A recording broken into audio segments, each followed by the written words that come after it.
So far as task related factors is concerned, this is related to the content. Whenever we are talking about the task, ultimately we are talking about the content that the individual learner has to learn.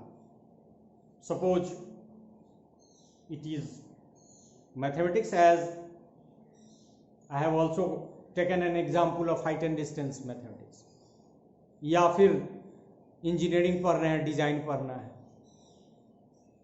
Psychology पढ़ रहे हैं तो different learning theories पढ़नी है, उसमें learning theory में हल की लर्निंग थ्योरी पढ़नी है या बीएफएस स्किनर की लर्निंग थ्योरी पढ़नी है.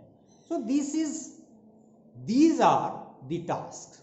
टाइप्स ऑफ लर्निंग पढ़ना है या फैक्टर्स अफेक्टिंग लर्निंग पढ़नी है, इसको टास्क बोलते हैं.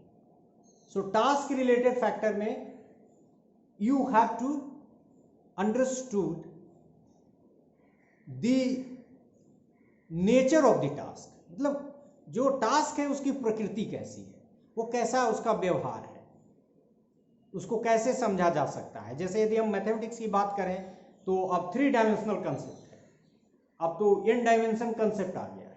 या फिर बच्चे को हमको कोई ज्योमेट्रिकल फिगर दिखाना है, तो वो जो टास्क है और जो 2 डायमेंशनल कंसेप्ट है उसको पढ़ाने का जो टास्क है वो भी उसकी लर्निंग को इफेक्ट करेगा. So the nature of the task is very much related to the factors or related factors that influence learning. So these in this part, task related factors. The first one is method used. अभी हमने कुछ देर पहले कहा कि क्या appropriate method का इस्तेमाल हुआ है. जैसे आप सभी जानते हैं कि छोटे बच्चे को लेक्चर मेथड से नहीं पढ़ाया जा सकता है, या फिर बहुत सारा कंसेप्ट फॉर्मेशन के लिए लेक्चर मेथड सटीक नहीं है. ग्रामर टीचिंग में हमको इंडक्टिव डिडक्टिव मेथड का इस्तेमाल करना चाहिए. हिस्ट्री में हमको स्टोरी टेलिंग मेथड की मदद से ज़्यादा अच्छा पढ़ा सकते हैं हिस्ट्री. तो हिस्ट्री का टास्क, बहुत सारा कंसेप्ट ऐसा है जिसको हम एक्सकर्सन मेथड का इस्तेमाल करके पढ़ा सकते हैं. हालांकि ये मेथड्स नहीं, अप्रोच भी कर सकते हैं. इसमें method and approaches you can understand. अब आप सेमिनार का भी इस्तेमाल एक मेथड की तरफ के रूप में करते हैं, एक डिबेट का भी इस्तेमाल मेथड के रूप में करते हैं, ब्रेन स्टॉर्मिंग सेशन, बज सेशन, और फिर फील्ड वगैरह में भेज के प्रोजेक्ट वगैरह भी आप देते हैं. तो टास्क का जो नेचर है उसके अकॉर्डिंगली यदि मेथड का सिलेक्शन नहीं होगा, so the method that is being used for the learning of a particular task is very much important. And this here is again the nature of task. मतलब nature of task is also important. मतलब बहुत सारी चीजें हैं जिसको सीधी easily पढ़ के आप फैक्ट्स है कहीं से ले सकते हैं, लेकिन जो कंसेप्ट है तो उसके नेचर के अकॉर्डिंगली सारे डिसीजंस आपको लेने पड़ेंगे, चाहे वो मेथड हो, अभी हमने डिस्कस किया, या फिर डिफरेंट टीचिंग एड्स का इस्तेमाल हो, वो भी आगे आएगा.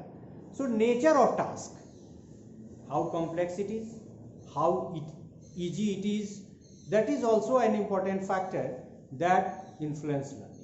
Or not only in terms of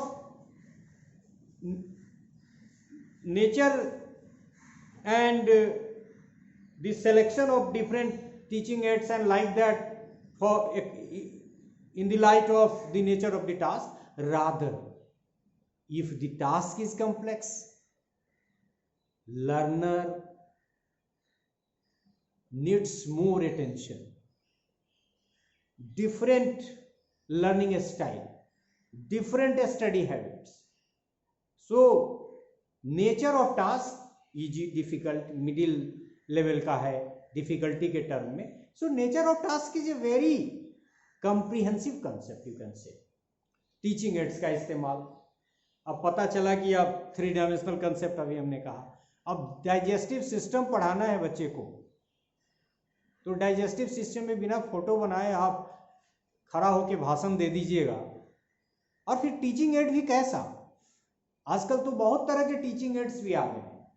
यदि आप टाइप्स ऑफ एजुकेशनल टेक्नोलॉजी वाले लेक्चर को देखेंगे तो आप उसमें पाएंगे कि हमने उसको 8 भाग में डिवाइड किया है। बाद में भी जो बहुत सारा जो टेक्नोलॉजी का इस्तेमाल करते हैं, अभी हमने कुछ दिन पहले ग्राफिक्स वगैरह की बात, बच्चे को दिखा रहे हैं एक, और उसमें डिफरेंट कलर्स का इस्तेमाल कर दिया। एक ही फिगर को 4 भाग में काट के हमने कंप्यूटर या फिर और चीज की मदद से दिखा दिया, ग्राफ की मदद से किसी चीज को दिखा दिया, इकोनॉमिक्स के कंसेप्ट को। या फिर हम bar diagram, bar chart, circle chart वगैरह का इस्तेमाल करते हैं और उसकी मदद से चीजों को दिखाते हैं, पॉपुलेशन को दिखा सकते हैं। और ये डिपेंड्स ऑन, मतलब selection of the teaching ads depend on the task specific teaching add का इस्तेमाल हो कि इस टीचिंग एड की मदद से, क्योंकि हर चीज, हर टास्क का के नेचर के अनुसार यदि हम टीचिंग एड का सिलेक्शन नहीं करते हैं तो the learning will be not influence the way it needs to be. Structure of the discipline, ultimately यहां भी हम लोग नेचर ऑफ टास्क की बात कर रहे हैं। अभी आपने बीएड में पढ़ा होगा, आपका एक पेपर ही है डिसिप्लिन, जिसमें आप पढ़ते हैं mathematics is a discipline, physics is a discipline, language is a discipline. और इस तरह से आप जो लैंग्वेज सीखने का नेचर है, उस टास्क की जो प्रकृति है मैथमेटिक्स की प्रकृति से भिन्न है। उसमें भी लिटरेचर की जो प्रकृति है वो ग्रामर की प्रकृति से थोड़ा डिफरेंट है। So structure of the discipline is very much related to the learning and it influences learning. And the last one is support media.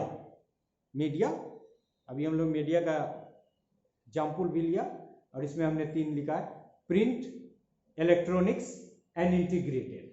So the supporting media, if print is there, print से, और अभी हमने example भी दिया teaching ads में कि यदि सब कुछ दिखा दे और ये भी बताया कि जितने ज्यादा सेंस ऑर्गन्स का इस्तेमाल लर्नर्स को करने की अपॉर्चुनिटी दी जाएगी उसकी लर्निंग उतनी इन्फ्लुएंस होगी.